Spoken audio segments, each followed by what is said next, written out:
Hafa and welcome to Weekend Edition. I'm Carmen Victoria Terlahi. So glad you could join us.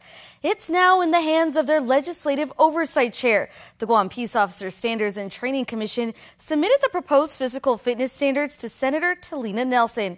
The issue has been stretched out over time, but ultimately hopes to ensure our law enforcement are physically fit for the job. Nick Delgado has more on what comes next. Keeping up to speed with the mission to protect and serve, each public safety agency spent months testing and discussing their individual physical fitness standards. It's standards that, if passed into law, would require each police officer, firefighter, customs agents, corrections officer, and others maintain in order to continue doing their job. The proposal recently given to their Public Safety Oversight Chair. We're going to go through each plan. If we have any questions, we'll reach out to the agencies and to the Post Commission. There will be narrative videos in the upcoming public hearing. We're going to take care of the budget first, and then we'll start planning for that. What I discussed with the commissioner is also a wellness plan, because in the past they were in fear of losing their job or their position. Because they were perhaps limited in what they could do because of existing injuries or some medical disease or disorder. The task now left up to the senator to draft legislation that must become law before the end of this year. By getting all of the peace officer organizations to submit their physical fitness plans in and meeting the deadline of 1 July 2018, I think that's the first hurdle. That's the most important hurdle. So now everyone has a baseline program to work with. During the Post Commission's recent meeting, each agency presented their physical fitness plan, each one confident and ready to defend any concerns raised about the proposal. We gave them the flexibility because there was an Air Force standard, and each agency has a different mission that they have to execute. So we gave them that flexibility to create their own fitness plan.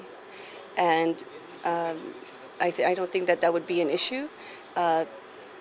I would not agree to keeping an interim standard because that's just what it was. It's an interim standard to help them prepare to get into a fitness level so that they can meet the achievable but yet challenging requirements of each agency. It's been a lot of hard work, and I do appreciate all the hard work that the officers have put in.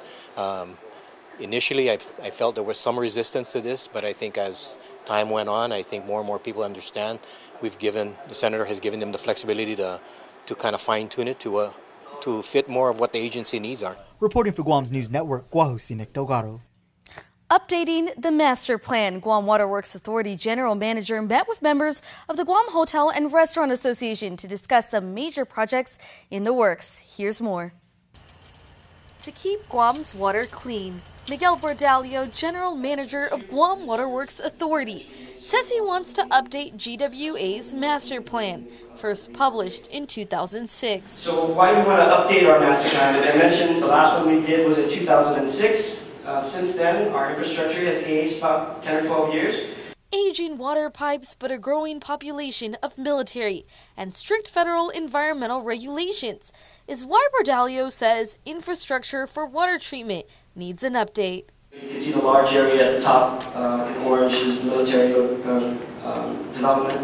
Also, we have planned commercial development spread out throughout the island.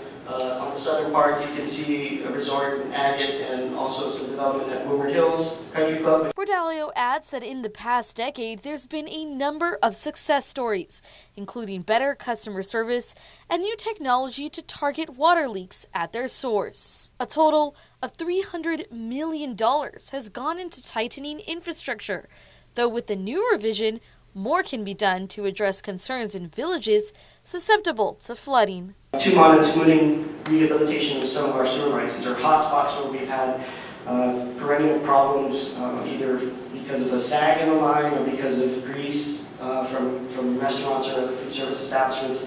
So we have a project to correct those physically. Things are looking up for Guam's longtime top tourism market of Japan. Both United Airlines and Japan Airlines have announced they are increasing the number of seats out of Tokyo. To boost capacity, United is switching to a much larger 777 service on 2 of its daily flights. Nestor Locanto reports. United's Asia-Pacific Business Director Sam Shinohara says they were waiting for the right time to bring back the bigger planes and will do so beginning in October. We're going from 166 seats a flight in the morning and the afternoon to 364 seats a flight. So on those 2 flights alone, that's 120% increase in capacity. Kind of for the entire market, it'd be about 80%. But on a per flight basis, over 100%, we're going to be increasing our lift between Guam and Tokyo. The Japan market has been in decline the last few years, outpaced by the Koreans. But Shinohara says they're now seeing a rise in demand at fare levels encouraging for the airline. So it's a good time to reinvest in the product. It's a great caliber of tourists, right? And so, by far, right, it's the most sustainable business for us. It's a consistent spend.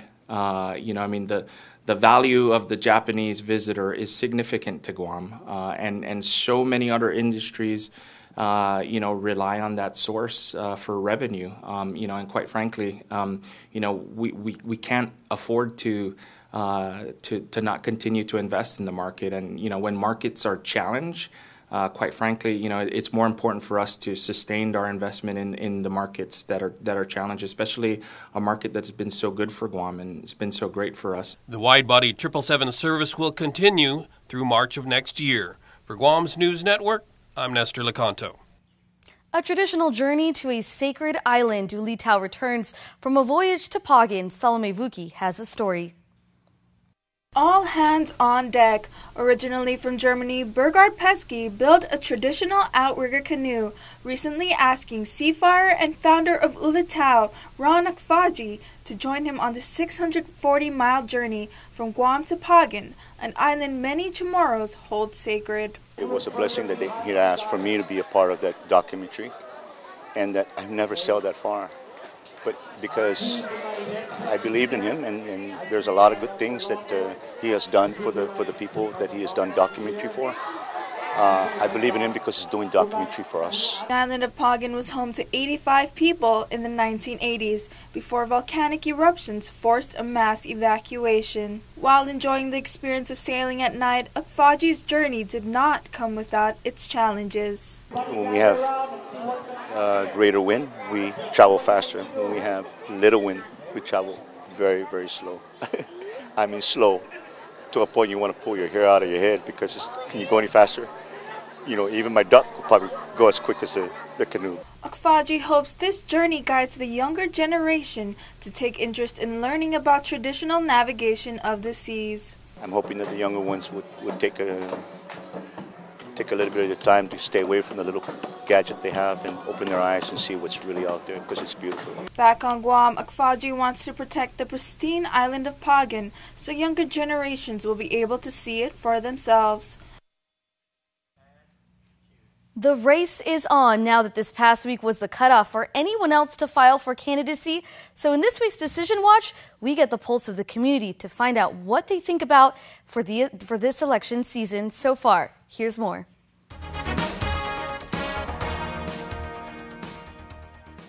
It's officially election season. Voters giving us their take on the candidates. Are you going to vote? Yes. And have you thought about some of the reasons why you might vote for some candidates?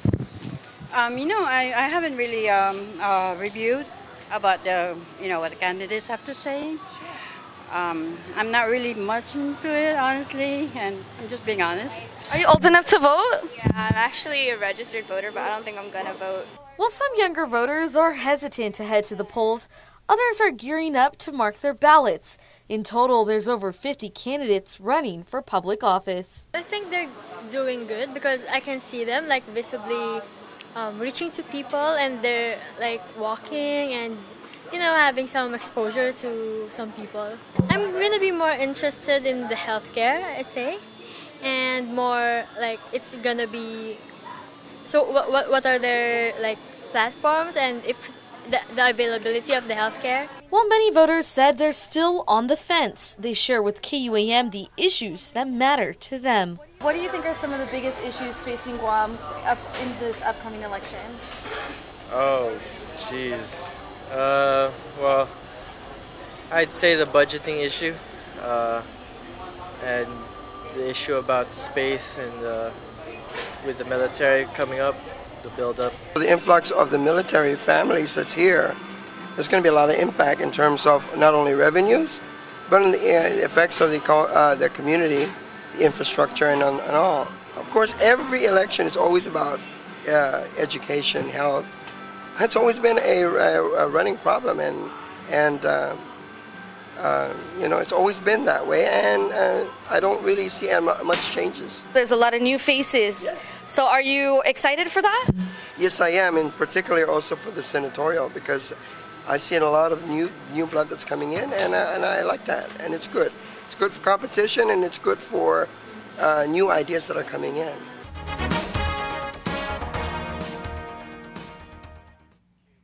Do you have big dreams of expanding your business on a regional scale?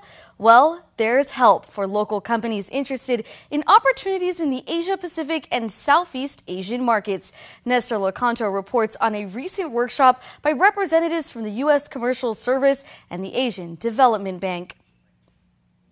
Gregory Harris is a senior commercial officer with the U.S. Department of Commerce. He says they can help Guam companies with understanding the nuances of doing business in other countries. He works at the U.S. Commercial Service Liaison Office, which provides what he calls counseling and matchmaking services. We have a sister office at the U.S. Embassy in Manila that helps companies do the same thing, find partners, talk to customers, learn the systems of how to bid and win projects in the Philippines. He says there are many potential business opportunities, especially for exporters of goods and services. There are two different tracks, public-private partnerships and Asian Development Bank funded projects. Whatever your business is, if you've had experience in a specific country or region, that will bid you well in getting contracts through the ADB, because they really look for regional expertise. Guam companies, island nations, you know how to do business, you know the environmental stresses of working on the islands. I think that's particularly well suited to winning projects throughout the Pacific Island countries. Paul Curry is a Principal Operations Coordination Specialist with the ADB's Pacific Department Director General. He says they're already heavily engaged in the Micronesia region. Our work is growing, about doubling every 5 years. So we have a portfolio of probably more than $50 million in just the three North Pacific countries, so Palau, FSM, and RMI. And in those countries we're doing work, water, energy, transport, education, governance generally. And so every time we lend or grant money to those countries, that's a commercial opportunity for Guam companies to bid on. He encourages Guam companies who engage in renewable energy, water systems, and urban services to look into the broad range of upcoming ADB projects. He says their goal is to help developing areas help themselves. That in turn benefits both Micronesia and Guam. Our work is growing, about doubling every 5 years. So we have a portfolio of probably more than $50 million in just the three North Pacific countries, so Palau, FSM, and RMI. And in those countries we're doing work, water, energy, transport, education, governance generally. And so every time we lend or grant money to those countries, that's a commercial opportunity for Guam companies to bid on. For Guam's News Network, I'm Nestor Lecanto. Stay tuned when Weekend Edition returns with Transpotting. A simple handshake. That's all Jake Calvo needed when he started his company. Today, 80 years later, we like to say thank you to all of you who have taken our hand in trust. Thank you to the dreamers. Thank you to the realists. Thank you to the family-oriented. Thank you to the entrepreneurial. Thank you to those climbing the corporate ladder. And to the ones starting a new life together. Thank you to the traditionalists and the edgy. To the young at heart and the old souls. Thank you to the daring, to the protective, to the practical. Thank you to the hopeful. To all of you from all of us, our deepest, happiest, and infinite thanks. 80 years here for you. 80 years thanks to you. Calvo's Insurance, a legacy of trust. On my last day at the court, I was presented this jar of Post-its. During the presentation, they said, Josh, we asked every single employee to write down a word that best describes you. They must really believe it's an important thing that they need to share with me. So it's quite humbling when you see, what people think of you. Professional, leadership, visionary, articulate, dedicated, admirable, caring. It meant to me that people that worked for me were very happy with my leadership. They were very thankful for my leadership, and they were impacted by my leadership. I want to serve as a lieutenant governor because the skill sets, my experiences, and my energy, and this is an opportunity for me to help push a vision. That's the reason why I'm willing to take a risk and run for office.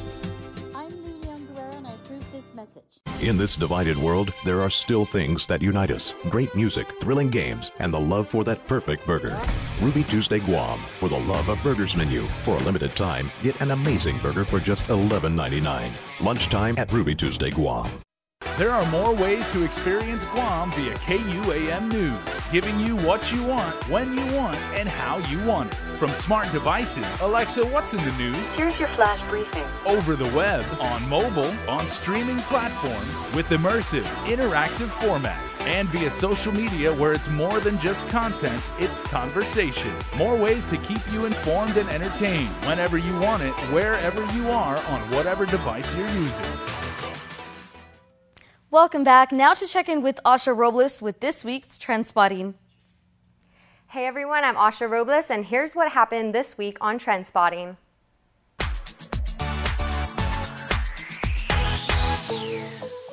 A newborn baby boy was discovered abandoned in front of a Dedido home Tuesday morning. The shocking discovery was made around 8:30 a.m. by the elderly in-laws of Dedido resident Bao Wen, who said the laundry basket carrying the newborn was set down right by their front door. The baby was eventually taken to Child Protective Services. After a few days, the mother of the abandoned child was found. Police have charged 32-year-old Naomi Nicole Tysikin Omapas with child abuse, failure to provide, and family violence. She was booked and confined. Police say they have canvassed the neighborhood for information and located the mother at a home along the same street. Meanwhile, the baby is reportedly in good condition and is under the care of CPS. The story had many of our online viewers concerned. Here's what some of them had to say. Sean Rach Azuzu says, "There's a serious conversation that we're not having as a community. The causes of stories like this are usually drug epidemic, lack of education, poverty, weak support, rehabilitative systems, or mental illness. There are hundreds of children in DPHSS custody, displaced because of these issues. We have seen firsthand that the most vulnerable are most affected. I'm not sure arresting a mother who may have been fearful or high or without adequate resources to get to a hospital and try to leave the child in a safer environment than remain in her care is the solution. The alternative could have been even more dangerous for the baby. We cannot be quick to judge." Miljoy 20 states, "This truly saddens me. I pray this precious angel is okay and in good health. Hate the idea and can't fathom why someone would abandon him. But we don't know the whole story as to why they did what they did. It could have ended in a much more worse situation. Let's just pray for both the baby and the parents." Not only did viewers express their feelings about the situation, many commented and personally messaged KUAM News on how they could actually adopt the baby boy. Natalie Franquez was enjoying her summer back here on Guam when news of forgeries on the Tenorio Ada gubernatorial's team nominating petitions broke on KUAM News. Some friends noticed Natalie's name on the petition. Franquez adding her name to the growing list of forgeries on the BOTA petition circulated by Guam Contractors Licensing Board Director Eduardo Ordonez. Ordonez claiming he passed his petitions off to an unknown Tenorio Ada campaign worker and signed off on them when the volunteer returned the petitions. Here's what some of our followers on Facebook had to say. Bonifacio Valencia says, "Where can we see the signatures? Want to make sure my name is not on the list." The story even had former Governor Carl Gutierrez making a comment. He says, "Of all people, our goddaughter."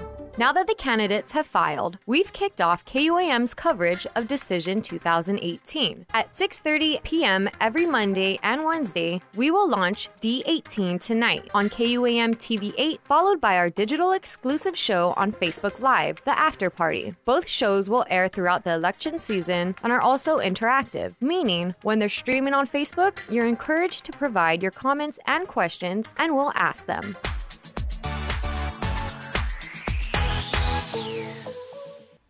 That's it for now. We'll see you guys next week. Thanks, Sasha. Well, up next, the Guam Crime Stoppers report.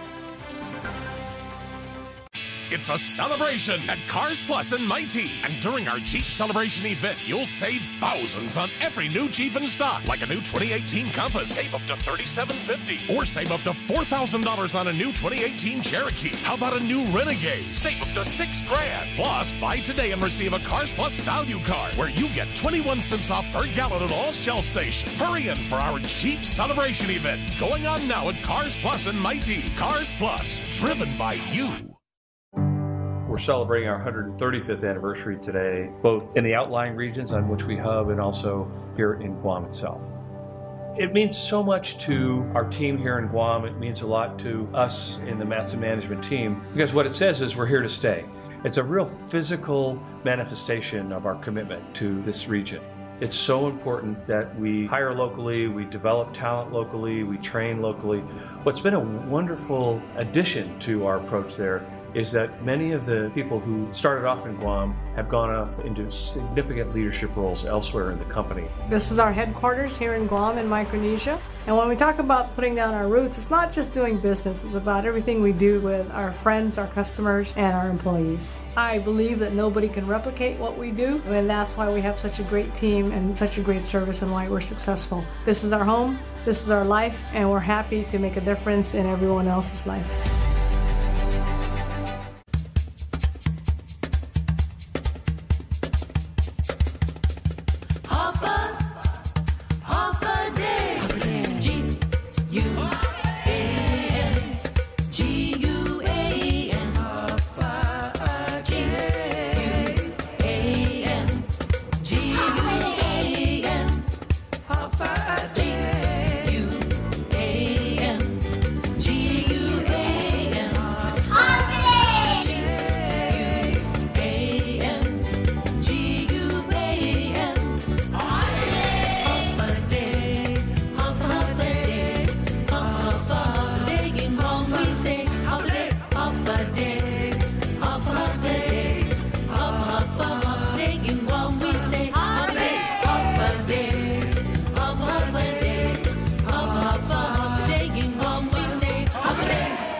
When you purchase a vehicle from our dealerships, we give back to the American Cancer Society and Guam Cancer Care. With your help, together, we've raised over $400,000, giving local cancer patients a gift of more anniversaries, more birthdays, more years, more days.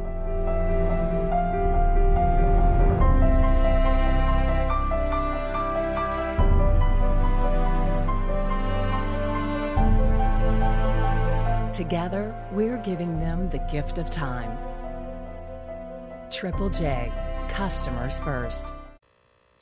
Hafa adai, everybody. We want to tell you about a very sensitive subject that has the entire island community shocked, angered, and appalled. And Sergeant Paul Tapao with Guam Crime Stoppers is here. And Sarge, of course, we're talking about that very brutal murder of a teen that happened up in Dedido.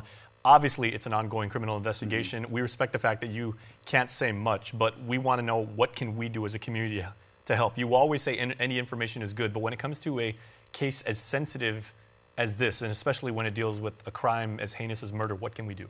Well, one thing that we can use, of course, is any information from the community that can help aid our investigators during the course of the investigation. Now, I just want to bring everybody up to speed, okay? Being the fact that this is an ongoing investigation, our detectives are continuously working day in and day out and bringing closure to this case. But we are asking that, you know, in line with our investigators conducting their side of the investigation, that we as a community come forward and help provide any information that can help assist them with the investigation and bringing closure to this case. So really, it's just a matter of you picking up the phone, calling up our call center at 477-HELP, that's 4257, or submitting a tip online at guam.crimestoppersweb.com. our P3 tip program within our website is one of the best ways in which you can provide information, because it goes directly into my email.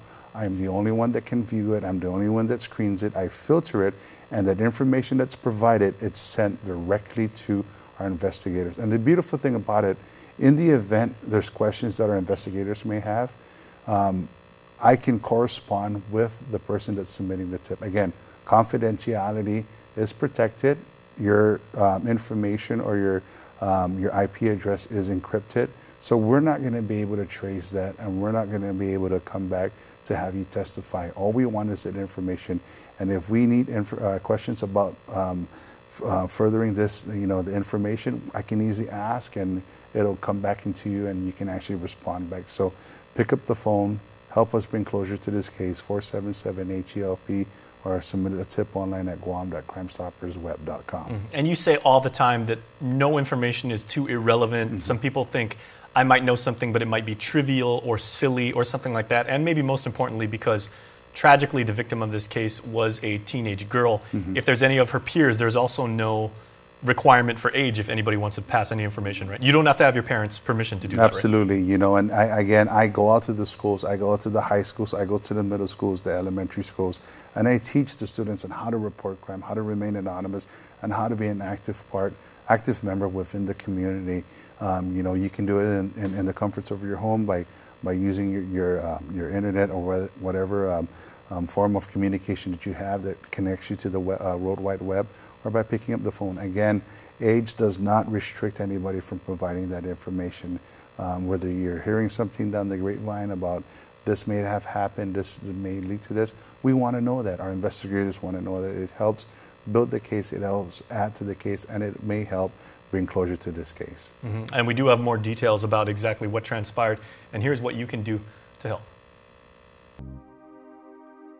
The Guam Crime Stoppers is reaching out to the community in assistance to the homicide investigation which occurred on Saturday, June 16, on Chalancoda and Dededo. Now, the preliminary investigation suggests that on Saturday, June 16, detectives from GPD's Criminal Investigation Division were activated to assume a death investigation of a 15-year-old female who was found by family members. On Monday, June 18, an autopsy was performed by the Chief Medical Examiner, where it was ruled the manner of death as a homicide. And the Guam Crime Stoppers is asking the help from the community. We are asking if anyone has any information that can aid investigators with this case to please call our 24-hour hotline at 477-HELP or submit a tip anonymously at guam.crimestoppersweb.com. If anyone has any information about this crime or any other crime, you can call our 24-hour hotline at 477-HELP, that's 4357, or submit a tip online at guam.crimestoppersweb.com. All calls will remain completely confidential, and a cash reward of up to $1,000 could be paid if the information provided leads to an arrest and a grand jury indictment. Your call does make a difference. All right, Sarge, we appreciate it as always. Hopefully we can find some bit of information that'll help solve this crime, because it came out of nowhere. It was very, very shocking, and people just want to help. I mean, that's not the way we do things on the island. So. Yeah, absolutely. It's a tragic event. Again, we as Guamanians, we ask the community to come forward, help us bring closure to the family and help us bring closure to our young victim who suffered a tragic death. So help. Pick up the phone, 477-HELP, or visit our website at guam.crimestoppersweb.com. All right, Sarge, thanks so much. Thanks for having me. Please stay tuned, everybody. We're back after this.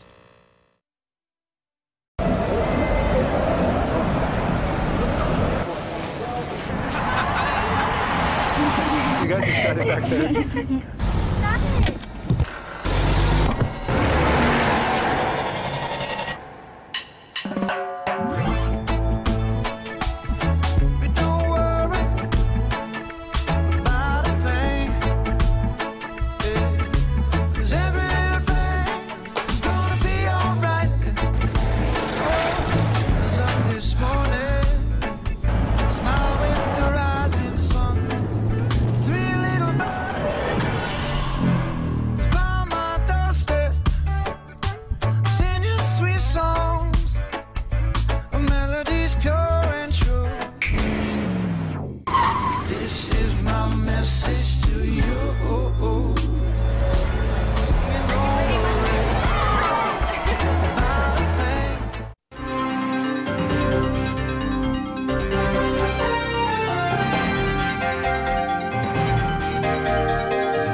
If you get nervous about having dental treatment, you're not alone.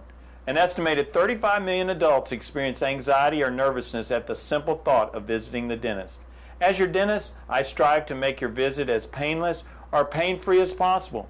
And I frequently tell my patients that in the 21st century, if we can give you medicines to put your tooth to sleep or medicines to take an infection or toothache away, we can surely give you something to help relax you and take all fear away.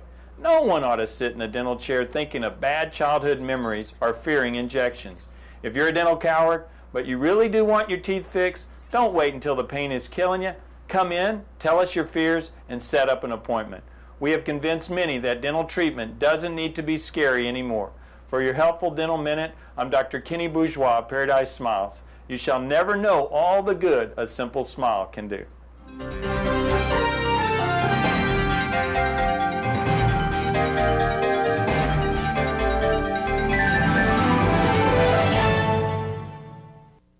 In this divided world, there are still things that unite us. Great music, thrilling games, and the love for that perfect burger. Ruby Tuesday Guam, for the love of burgers menu. For a limited time, get an amazing burger for just $11.99. Lunchtime at Ruby Tuesday Guam. And before we close out the news tonight, our latest round of birthday shout-outs from the Cold Stone Creamery Birthday Club. Happy birthday, Selena Ray Lizama Camacho, to my ride and die, beautiful Molly. Hope you enjoy your special day and many more years to come. I love you, love always, Molly Judy and family. And a very happy birthday to Terrence Duenas from your family. And last but not least, happy birthday, Nicodemus Ongesi. Happy 6th birthday. Hope you have an amazing day. Love your mom, your dad, Shelly, and Roro. Remember, you can be a part of the Cold Stone Creamery Birthday Club by registering online on KUAM.com. Please make sure to include with your photo your name and birth date. That's all the time we have from all of us here at Guam's News Network. Thanks for watching and have a safe weekend.